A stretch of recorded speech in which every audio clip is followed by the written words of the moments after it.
Les professionnels des médias à l'honneur ce vendredi 28 juillet 2023 à Porto Novo, à travers ce dîner de presse organisé à leur intention par le ministre des Enseignements maternels et primaires Salimane Karimou. Au lendemain des résultats du CEP 2023, l'autorité ministérielle tient à analyser le taux de réussite avec ses partenaires des médias, de qui il attend des suggestions et propositions pour l'amélioration des performances scolaires. Le plus important pour nous, ce n'est pas ce que nous allons partager ensemble en termes de quelque chose à mettre sous les dents, en termes de quelque chose à avaler pour rafraîchir la gorge, mais le plus important, c'est comment nous parviendrons chaque fois à sceller les relations de travail, je dirais à la limite les relations, n'est-ce pas, de partenariat qui existent entre vous et nous.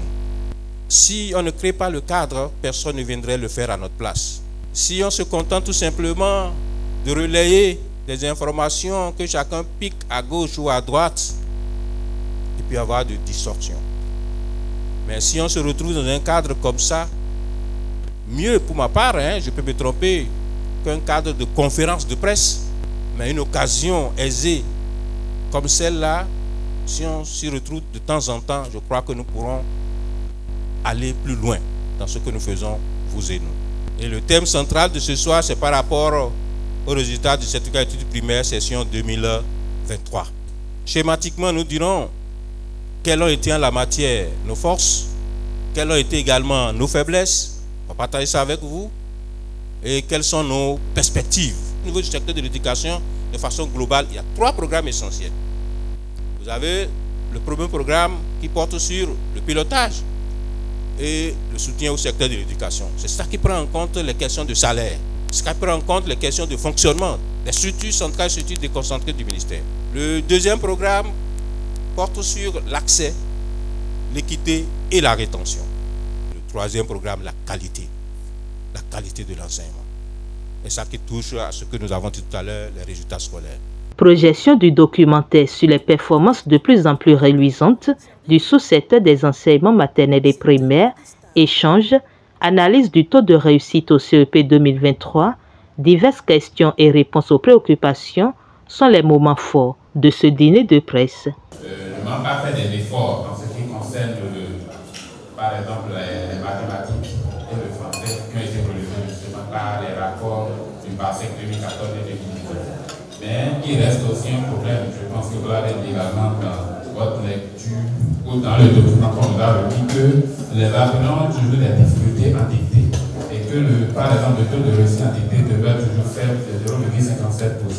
Vous êtes pensé à savoir que, et vous l'aviez souligné suffisamment, les maths, c'est notre bête noire. Et parfois, cela se sent directement déjà, je dois dire, dès la base. Les gens sont parfois surpris de constater que les gens se déjouent et délaissent les mathématiques seulement au secondaire, alors que le tout se joue déjà au niveau de la base. Et moi, je me réjouis que le ministère des Enseignements maternels et primaires puisse faire cette focalisation sur les enseignements des mathématiques. En 2022, 19 directrices et directeurs d'école ont été déchargés pour avoir enregistré 0 candidat admis. Qu'en est-il des chiffres de 2023? Il y a des rumeurs qui font état de ce que le CEP cédera place à une composition de passage. Je voudrais savoir si c'est réel. La dictée. Qu'il vous souvienne que la dictée avait été supprimée à l'examen du CEP. Mais elle n'était pas supprimée dans les enseignements, dans les classes. Mais puisque la dictée n'était plus évaluée, les enseignants ont oublié la dictée. Et qu'est-ce que c'est la dictée? En réalité, la dictée, c'est un exercice qui permet d'évaluer le niveau de développement des outils linguistiques de l'apprenant. C'est un exercice tout simplement. Mais le constat par la suite est que non seulement les enseignants ont abandonné, mais le niveau a baissé totalement. Donc nous, on a réintroduit à partir de 2017.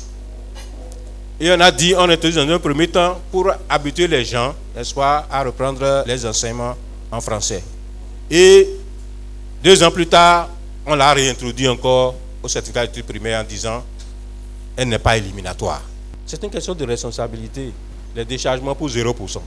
Il faudra que nous commencions par avoir ce sens d'assumer sa responsabilité.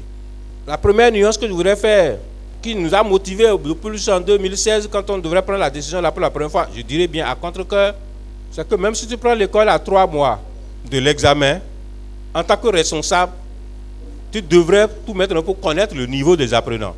En œuvre pour relever leur niveau. Ne reste qu'un seul qui puisse réussir parmi eux. C'est un déchargement, ce n'est pas un licenciement. Le fait de l'avoir fait en 2016 là, ça a conscientisé les gens. Quand on dit ils sont les seuls responsables de ça, mais ils sont toujours les seuls responsables pour ce qui leur a permis d'améliorer les résultats. Voyez-vous, les questions des écoles qui ne reprennent pas au même moment que tout le monde. Le cas de la vallée, par exemple. Il y a également dans la Liborie des écoles comme ça. On a mis à leur disposition un programme spécial qui leur permet d'être au niveau de tout le monde avant l'examen.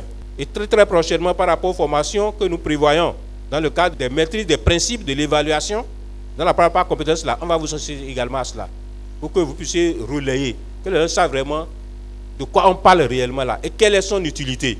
Bon, que faut-il faire pour rendre la mathématique attrayante? Le dispositif est en place, hein, c'est les enseignants qui ne l'utilisent pas. Ne serait-ce qu'au niveau du primaire, il n'y a pas d'enseignement théorique. Tout doit être concrétisé. C'est dans le jeu que ça doit se faire. Au jardin, voyez-vous, quand vous prenez la notion de figure, le rectangle par exemple, si l'enseignant reste dans les 4 minutes de sa classe là, il enseigne le rectangle aux enfants, les enfants n'ont rien retenu de ça. Quelle est l'utilité du rectangle? Qu'est-ce qu'on appelle la longueur? Qu'est-ce qu'on appelle la largeur? Quand on veut maintenant planter ce qu'on veut planter là, l'espace où on plante ça là sur la place là, comment ça s'appelle? Comment on calcule ça? Combien de pieds ça doit être? Voilà comment on enseigne, c'est du concret. Mais quand lui reste dans ces 4 minutes là, il met les enfants en classe, et puis c'est lui qui déverse sur eux, ils ne comprendront rien. Tout existe aujourd'hui pour que l'enseignant sache ce qu'il doit faire pour que les enfants, n'est-ce pas, découvrent le caractère attrayant de la mathématique. La question du maintien ou non du certificat d'études primaires. J'en ai parlé un peu brièvement par rapport à la dictée. On a dit qu'on a supprimé la dictée au CEP, mais on ne l'a pas supprimé dans les écoles. Mais comme ce n'est plus évalué, les gens ont abandonné. Mais si on va dans le sens de dire le CEP ne sert plus à rien, il faut le supprimer. Ah, bonjour les dégâts. Je ne vais pas nous conseiller cela.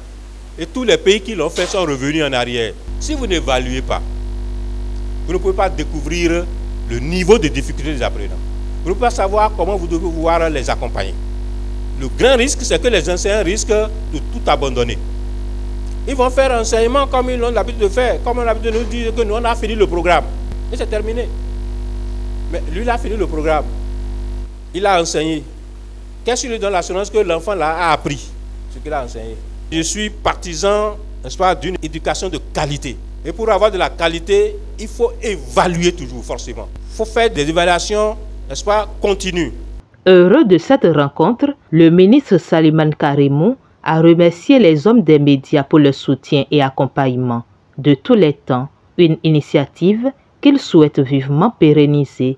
Et faut-il le souligner, à l'entame des échanges, 1 minute de silence a été observée en mémoire des confrères et collaborateurs qui ont déjà rejoint le Père Céleste.